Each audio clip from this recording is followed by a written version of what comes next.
తెలంగాణ హైకోర్టులో మాజీ సీఎం కేసీఆర్ మాజీ మంత్రి హరీష్ రావుకు ఊరట లభించింది. కాళేశ్వరంపై జస్టిస్ ఘోష్ రిపోర్టును హైకోర్టు నిలిపివేసింది. రిపోర్ట్ ఆధారంగా చర్యలు తీసుకోవద్దని హైకోర్టు ఆదేశించింది.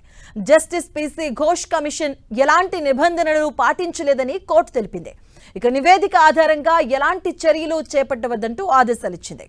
ఇక బ్యారేజీల్లో అవకతవకలపై విచారణ కోసం జస్టిస్ పీసీ ఘోష్ కమిషన్ ను నియమిస్తూ 2024 మార్చి 14న జారీ చేసిన జీవో నెంబర్ 6 ను సవాల్ చేస్తూ కేసీఆర్ హరీష్ రావు హైకోర్టును ఆశ్రయించారు. ఇక ఈ పిటిషన్ పై ప్రధాన న్యాయమూర్తి justice Paresh Kumar Singh, justice GM మొహినుద్దీన్లతో కూడినటువంటి ధర్మాసనం సుదీర్ఘ విచారణ చేపట్టింది. ఇవాళ తీర్పు వెలువరించింది.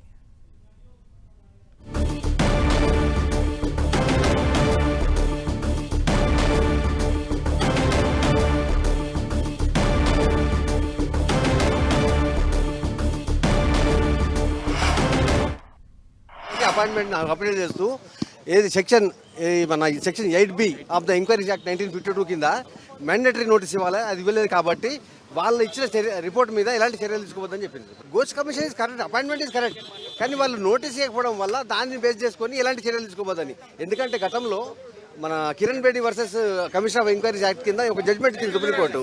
అలా చాలా జడ్జ్మెంట్లు ఉండే. ఆ జడ్జ్మెంట్ల ప్రకారం ఈరోజు ఏంటంటే వాళ్ళు నోటీస్ ఇవ్వలే కాబట్టి అది బేస్ చేసుకుని, ఎందుకంటే ఒక ఎవరైనా ఇప్పుడు ఏదైనా చర్య తీసుకునే ముందు వాళ్ళని అడగాలి కదా, వాళ్ళని కూడా ఎంక్వైరీ చేయాల్సి ఉండే. ఇందులో వాళ్ళకి నోటీస్ ఇవ్వలేదు 8B కింద కోర్టు నమ్మి ఆ బేసింగ్ ఆన్ దట్ రిపోర్ట్ ఏది ఉందో దాన్ని చూపించుకొని ఎలాంటి చర్యలు తీసుకోవద్దని చెప్పేసి మెయిన్గా అదే పాయింట్ 4 పాయింట్లు అడిగారు. 3 పాయింట్స్ ఏంటంటే ఫస్ట్ చట్టబద్ధత గురించి కూడా క్వశ్చన్ చేశారు. ఏంటంటే appointment of commission is illegal అన్నారు సెక్షన్ ప్రకారం. కానీ ఈ రోజు ఏమందంటే కోర్టు దాన్ని అల్లును అని చెప్పి వాళ్ళని డినే చేస్తూ రెండో పాయింట్ ఏదైతే ఉందో సెక్షన్ 8B కింద నోటీస్ ఇవ్వకుండా వాళ్ళు ఏదైతే రిపోర్ట్ పబ్లిష్ చేసారో దాన్ని బేస్ చేసుకొని అలిగేషన్స్ను వాళ్ళ చర్యలు తీసుకోవద్దు. ఎందుకంటే అలిగేషన్ చేసినప్పుడు ఖచ్చితంగా ఎదుటి వ్యక్తిని అడగాలి టు హియర్. సెక్షన్ 8B అనేది మ్యాండేటరీ, 8B 8C మ్యాండేటరీ, కాన్సిక్వెన్షన్ ఉండాలి. అవి రెండు లేవు. ఇంతకుముందు సుప్రీంకోర్టు కూడా డిసైడ్ చేసింది Kiran Bedi versus enquiries commission దాని మీద. ఆ basing on that judgement and several judgements అలా ఉన్నాయి అక్కడ. లేదు, ఎంక్వైరీ స్టార్ట్ చేయాలా చేయలేదు గవర్నమెంట్ ఇష్టం. సుప్రీంకోర్టు మన హైకోర్టు ఏం చెప్పిందంటే ఈరోజు పర్టికులర్లీ ఈరోజు ఏదైతే మీరు ఎంక్వైరీ రిపోర్ట్ తీసుకున్నారో ఆ రిపోర్ట్ తీసుకున్నప్పుడు వీళ్ళకి ఈ సెక్షన్ 8B 8C కింద నోటీసులు ఇవ్వలేదు కాబట్టి ఇట్ ఈస్ మ్యాండేటరీ, కాబట్టి ఆ మ్యాండేటరీ నోటీస్ ఇవ్వలేదు కాబట్టి ఆ దాన్ని బేస్ చేసుకుని ఎలాంటి చర్యలు తీసుకోవద్దని చెప్పారు. ఘోష్ కమిషన్ అపీల్ చేసింది, కంటిన్యూ అవుతుందా కాదనేది గవర్నమెంట్ ఇష్టం. ఇప్పుడు స్టార్ట్ చేసుకోవచ్చు.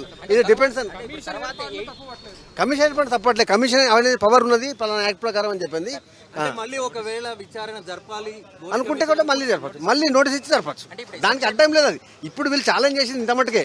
రేపు ఏం జరుగుతుంది అనేది అది బేసింగ్ ఆన్ గవర్నమెంట్ డిసిషన్. అంటే